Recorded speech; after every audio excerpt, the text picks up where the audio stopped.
Lecture 22। इसमें हम पढ़ेंगे fault rectification techniques. Fault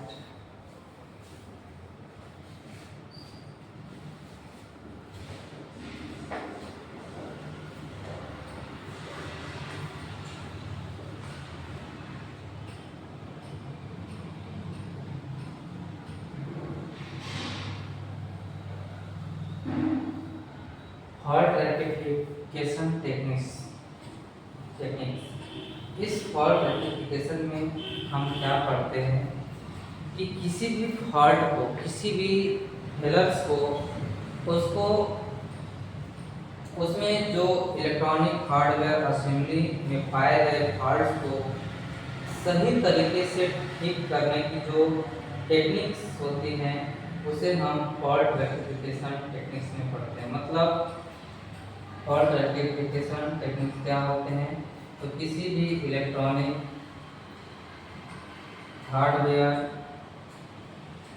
assembly में जो फॉल्ट होते हैं,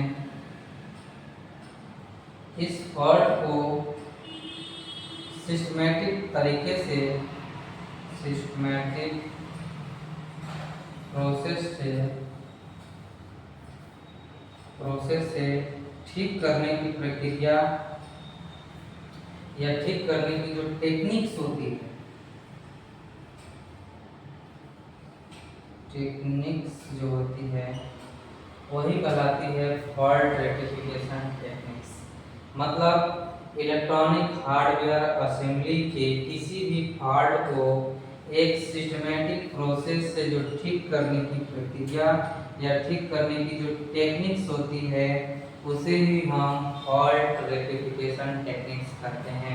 ये फॉल्ट रेक्टिफिकेशन टेक्निक्स क्यों जरूरी है, तो किसी भी प्रोडक्ट के फॉल्ट होने या किसी भी असेंबली के फॉल्ट होने और उसकी जो रेक्टिफिकेशन की जो टेक्निक्स है उसे कौन कौन से टेक्निक्स अपनाए जाते हैं, इसकी पूरी जानकारी हम इस टॉपिक के अंतर्गत पढ़ेंगे। तो फॉल्ट रेक्टिफिकेशन टेक्निक्स क्या होती है, तो किसी भी इलेक्ट्रॉनिक हार्डवेयर असेंबली के फॉल्ट को सिस्टमैटिक प्रोसेस से ठीक करने की जो टेक्निक्स होती है उस टेक्निक्स को ही हम फॉल्ट रेक्टिफिकेशन टेक्निक्स कहते हैं। इसका मुख्य उद्देश्य क्या है, फॉल्ट रेक्टिफिकेशन टेक्निक्स का मुख्य उद्देश्य क्या है, तो हम अभी पढ़ते हैं आगे।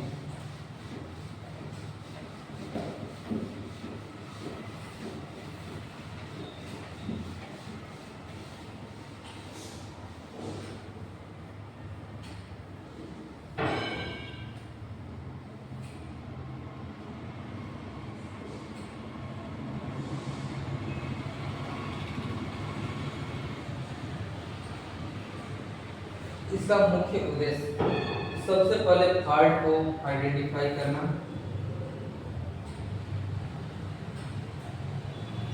फॉल्ट को पहचानना,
तो फॉल्ट रेक्टिफिकेशन टेक्निक्स, इसका मुख्य उद्देश्य क्या है? फॉल्ट रेक्टिफिकेशन टेक्निक्स में हमने पढ़ लिया कि किसी भी इलेक्ट्रॉनिक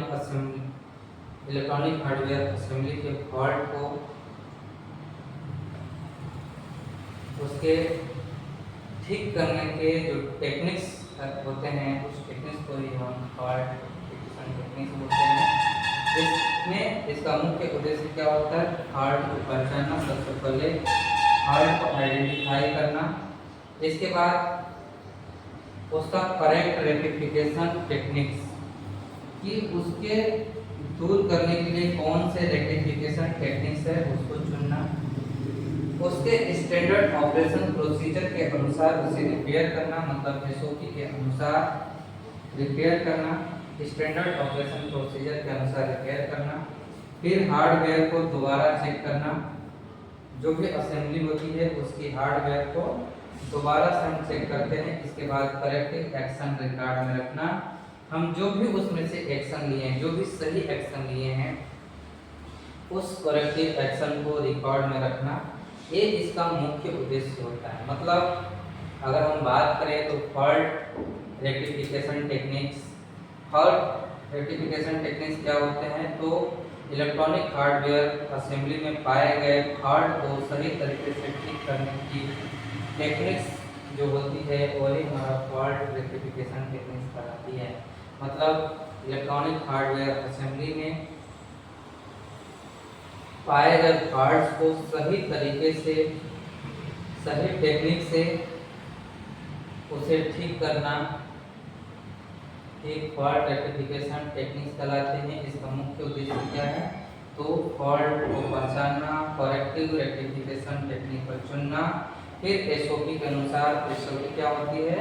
तो स्टैंडर्ड ऑपरेशन प्रोसीजर के अनुसार रिपेयर करना, इसके बाद हार्डवेयर को दोबारा से चेक करना, इसके बाद करेक्टिव एक्शन रिकॉर्ड रखना, करेक्टिव एक्शन को रिकॉर्ड में रखना। आगे हम पढ़ते हैं कि फॉल्ट रेक्टिफिकेशन क्या है। तो आगे हम पढ़ते हैं फॉल्ट रेक्टिफिकेशन।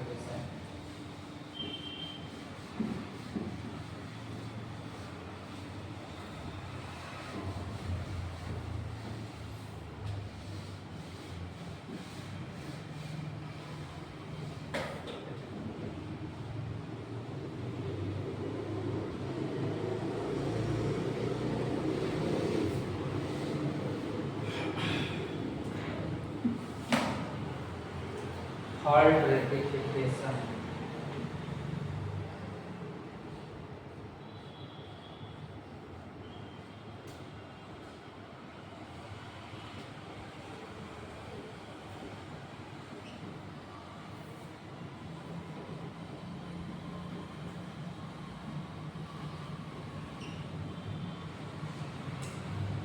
फॉल्ट रेक्टिफिकेशन का अर्थ है किसी भी इलेक्ट्रॉनिक हार्डवेयर असेंबली में किसी भी जो वायरिंग होती है या असेंबली में पाए गए फॉल्ट को निर्धारित प्रोसीजर के अनुसार ठीक करना ही हमारा फॉल्ट रेक्टिफिकेशन कहलाती है। मतलब कि किसी भी इलेक्ट्रॉनिक हार्डवेयर असेंबली में प्रयोग की गई जो पीसीबी वायरिंग होती है या उसके जो असेंबली में जो फॉल्ट होते हैं उस फॉल्ट को सिस्टमैटिक प्रोसेस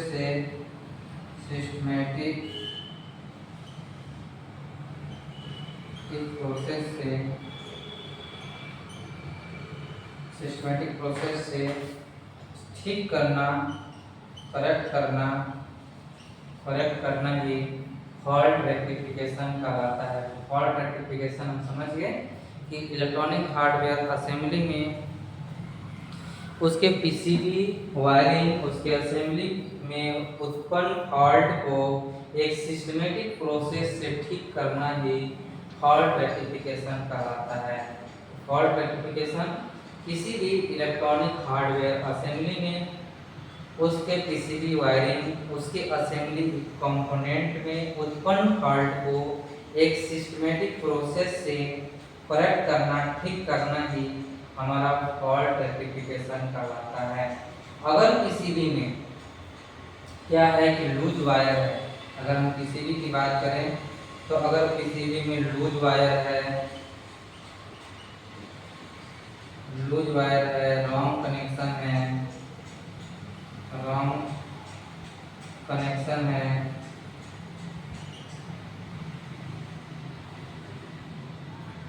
कनेक्शन लूज है,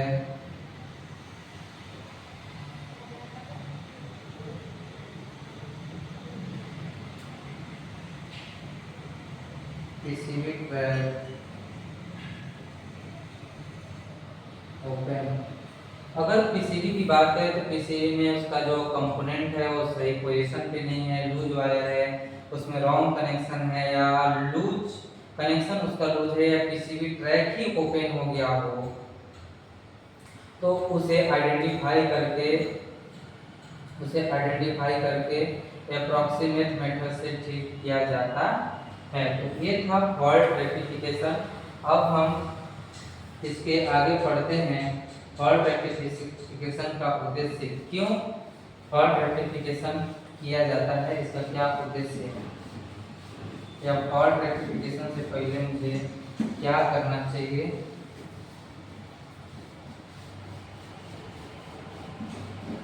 तो इसका फॉल्ट रेक्टिफिकेशन का उद्देश्य क्या है, प्रॉपर सिर्फ और सिर्फ हम फॉल्ट रेक्टिफिकेशन का उद्देश्य पढ़ते हैं। तो इसका जो उद्देश्य है, एक किस उद्देश्य से इसका फॉल्ट रेक्टिफिकेशन किया जाता है, तो हार्डवेयर को नॉर्मल कंडीशन में लाना। अगर जो भी हम इलेक्ट्रॉनिक हार्डवेयर या असेंबली के लिए हम कार्य कर रहे हैं, तो उस हार्डवेयर को नॉर्मल कंडीशन में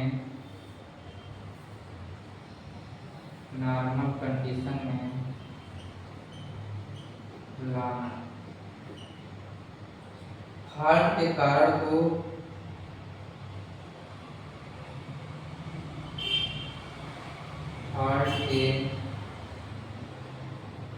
को रिमूव करना।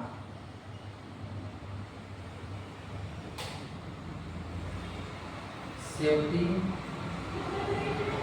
और रिलायबिलिटी बनाए रखना, सेफ्टी एवं रिलायबिलिटी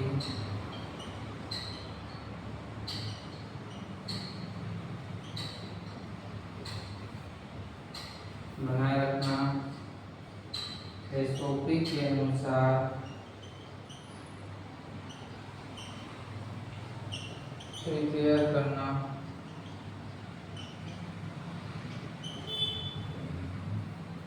रिपेयर के बाद प्रॉपर वेरिफिकेशन,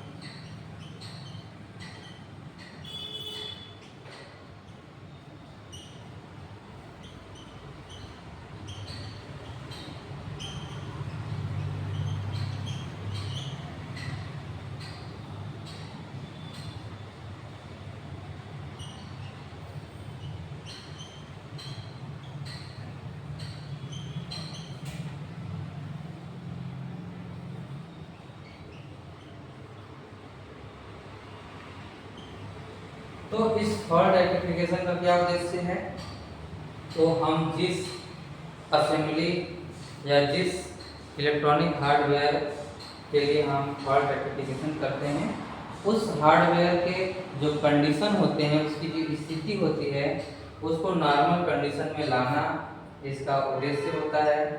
अगला, फॉल्ट के कारण को रिमूव करना। उसमें जो भी फॉल्ट आ रहे हैं वो फॉल्ट किस कारण से आ रहे हैं, उस फॉल्ट के कारण को रिमूव करना इसका उद्देश्य होता है। अगला, सेफ्टी एवं रिलायबिलिटी बनाए रखना। फॉल्ट रेक्टिफिकेशन, सेफ्टी मतलब उसकी सुरक्षा, रिलायबिलिटी मतलब उसकी विश्वसनीयता को बनाए रखना इसका उद्देश्य है। अगला एसओपी के अनुसार रिपेयर करना। एसओपी मतलब स्टैंडर्ड ऑपरेशन प्रोसीजर के अनुसार उसकी रिपेयरिंग करना। रिपेयर के बाद उसका प्रॉपर वेरिफिकेशन करना कि वो भी हमारा सही ढंग से कार्य कर रहा है कि नहीं कर रहा है। इसके बाद करेक्टिव एक्शन रिकॉर्ड रखना, उस पर जो भी हम सही एक्शन लिए हैं, उसका करेक्टिव एक्शन लिए हैं, उसका रिकॉर्ड रखना इसका मुख्य उद्देश्य होता है। तो फॉल्ट रेक्टिफिकेशन समझ गए कि फॉल्ट रेक्टिफिकेशन क्या कहलाता है। तो फॉल्ट रेक्टिफिकेशन किसी भी इलेक्ट्रॉनिक हार्डवेयर असेंबली में आए हुए फॉल्ट को एक सिस्टमेटिक प्रोसेस से ठीक करने की जो प्रक्रिया होती है उसे ये हम फॉल्ट रेक्टिफिकेशन करते हैं। इस फॉल्ट रेक्टिफिकेशन का उद्देश्य यही होता है कि जो भी हम इलेक्ट्रॉनिक हार्डवेयर असेंबली हम उसका हार्डवेयर जो है उसके हार्डवेयर के नॉर्मल कंडीशन में लाना, उसके फॉल्ट के कारण को रिमूव करना, सेफ्टी एवं उसकी रिलायबिलिटी बनाए रखना, मतलब उसकी सुरक्षा एवं उसकी विश्वसनीयता को बनाए रखना।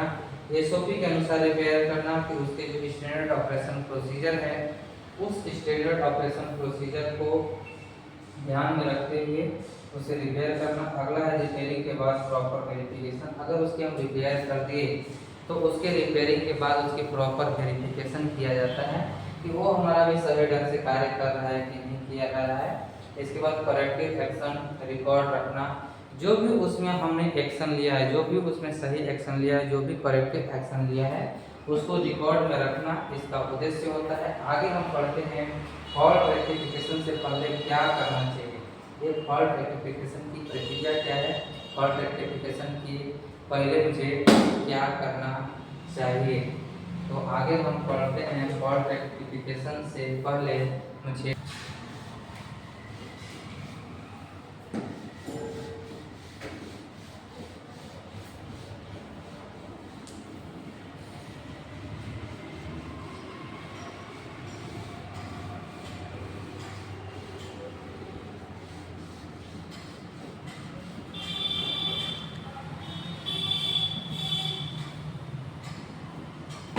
तो आगे हम पढ़ते हैं कि फॉल्ट रेक्टिफिकेशन से पहले मुझे क्या करना चाहिए।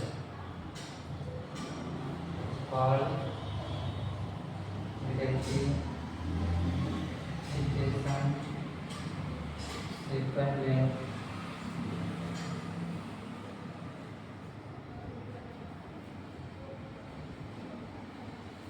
क्या करना चाहिए।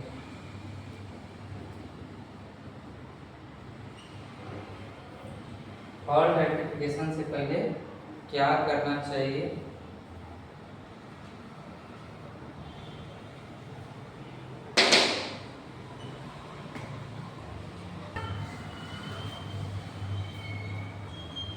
तो इसका जो सीक्वेंस होता है, बेसिक सीक्वेंस कि हमें इसके बाद क्या करना चाहिए। तो फॉल्ट रेक्टिफिकेशन से पहले मुझे कौन कौन से सीक्वेंस, उसका जो चरण है, उसका जो स्टेप है, हमें क्या करना चाहिए। तो सबसे पहले फॉल्ट डिटेक्शन,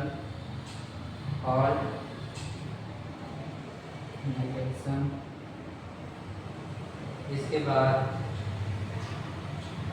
जो है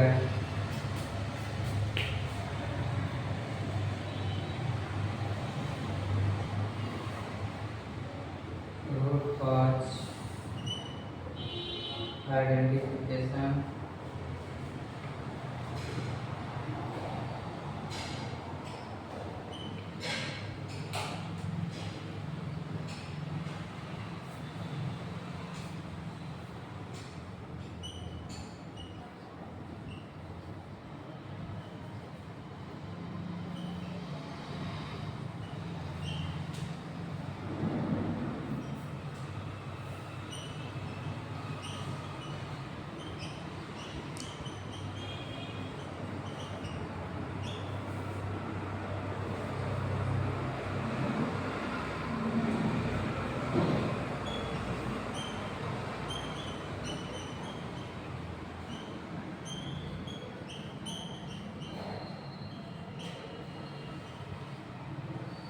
तो फॉल्ट रेक्टिफिकेशन से पहले मुझे क्या करना चाहिए। तो सबसे पहले फॉल्ट को डिटेक्ट करना चाहिए। फॉल्ट को पहचानना चाहिए। तो सबसे पहले फॉल्ट डिटेक्शन, इसके बाद उसके रूट कॉज आइडेंटिफिकेशन, उसके मूल कारण का पता लगाना चाहिए कि उसके मूल कारण क्या है, उसमें जो फॉल्ट आए हैं उस फॉल्ट का मूल या वास्तविक कारण क्या है। इसके बाद रेक्टिफिकेशन प्लानिंग की, उसका ठीक करने की प्लानिंग क्या है। तो अगला प्रोसेस जो होता है, अगला सीक्वेंस होता है रेक्टिफिकेशन प्लानिंग। इसके बाद रिपेयर करेक्शन, तो उसमें कौन कौन सी हम करेक्शन करेंगे, क्या ठीक करेंगे, उसकी रिपेयरिंग मरम्मत क्या करेंगे। इसके बाद उसकी जांच, इंस्पेक्शन एंड देन रिलीजिंग, मतलब पुनः उसे रिलीज करना। तो ये था उसका सीक्वेंस, उसका प्रोसेस।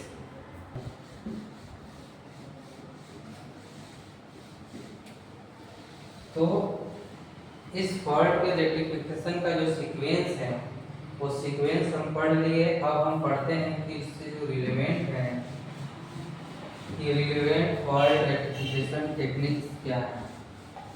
इससे रिलेवेंट, इससे जुड़ी हुई relevant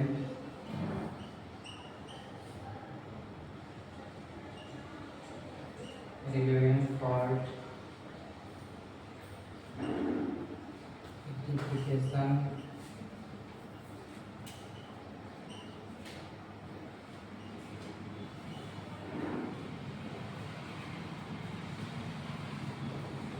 techniques, relevant fault rectification techniques. अगर वायर या कनेक्टर लूज है, इसमें इसके वायर या कनेक्टर लूज है, तो सबसे पहले पावर को ऑफ करें, पावर को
रिलेवेंट फॉल्ट रेक्टिफिकेशन टेक्निक्स, मतलब उससे जुड़ी हुई फॉल्ट रेक्टिफिकेशन की टेक्निक्स क्या है। तो सबसे हम पहला नंबर पढ़ते हैं कि अगर वायर का जो कनेक्शन है, वो वायर कनेक्शन अगर लूज है, तो उस वायर कनेक्शन के लूज होने के कारण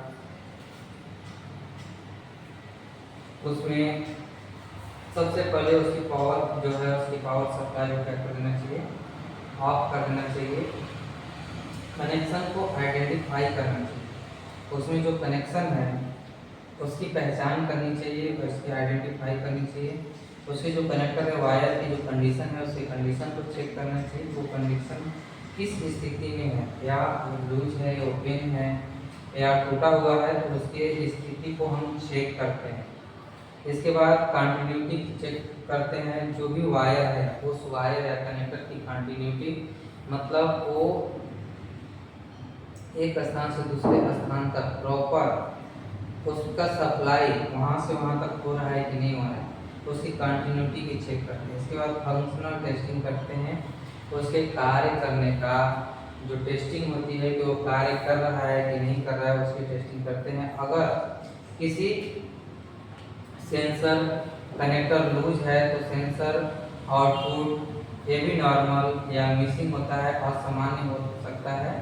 इस तरह से अगर वायर या कनेक्टर लूज है तो हम इसमें से ये चीज़ें करते हैं। और इसके आगे हम पढ़ेंगे जैसे कि अगर पुअर शोल्डर जॉइंट की जो रेक्टिफिकेशन है, अगर शोल्डर जो किए हैं वहाँ पे अगर कनेक्शन लूज है यानी कि पुअर शोल्डर रेक्टिफिकेशन,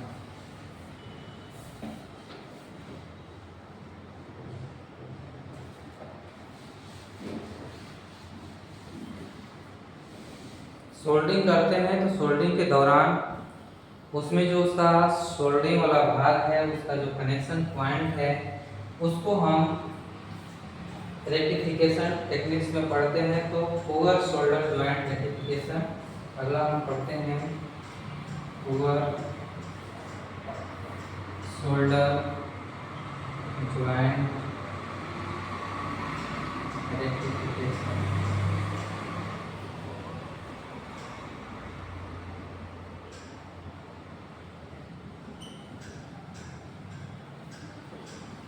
अगर शोल्डर ज्वाइंट जो भी ज्वाइंट है, ज्वाइंट अगर वीक है उसमें ज्वाइंट हमें क्या चेक करना चाहिए कि वो ज्वाइंट हमारा वीक है या इनकम्प्लीट है या क्रैक है या पूर्ली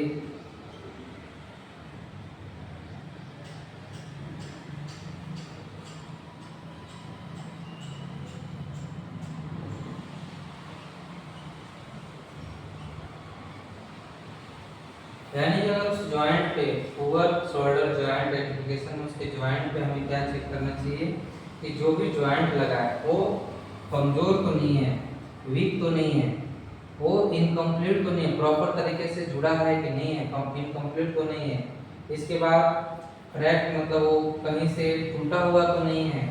इसके बाद वो पुअरली और मतलब वो कमजोर रूप से उसमें स्थित तो नहीं है, तो उसे उचित सोल्डिंग रीवर्क प्रोसीजर करके हम उसे करेक्ट कर सकते हैं। मतलब उसमें हम फिर से रीशोल्डर करके हम उसकी फिर से सोल्डिंग करके उसको हम कंप्लीट कर सकते हैं। इसके रिपेयर के बाद जो चेक करना जरूरी होता है, उसके रिपेयरिंग के बाद उसको चेक करना जरूरी क्या होता है, अगर हम उसके ये पॉइंट अगर पाया है जैसे ज्वाइंट वीक है, इनकम्प्लीट है, क्रैक है या पूरी फॉर्म है, तो उसके लिए हम फिर से क्या करते हैं, सोल्डिंग करते हैं और सोल्डिंग करके हम उसे क्या करते हैं, सही करते हैं, करेक्ट करते हैं। मतलब इसमें हम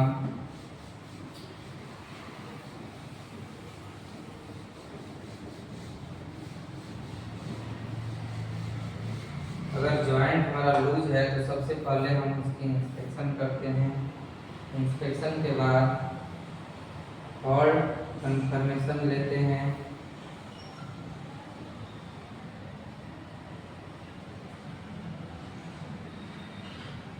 इसके बाद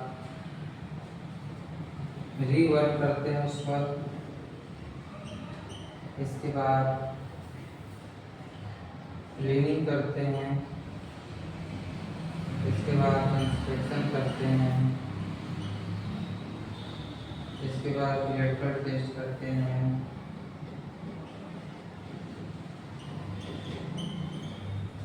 इसके बाद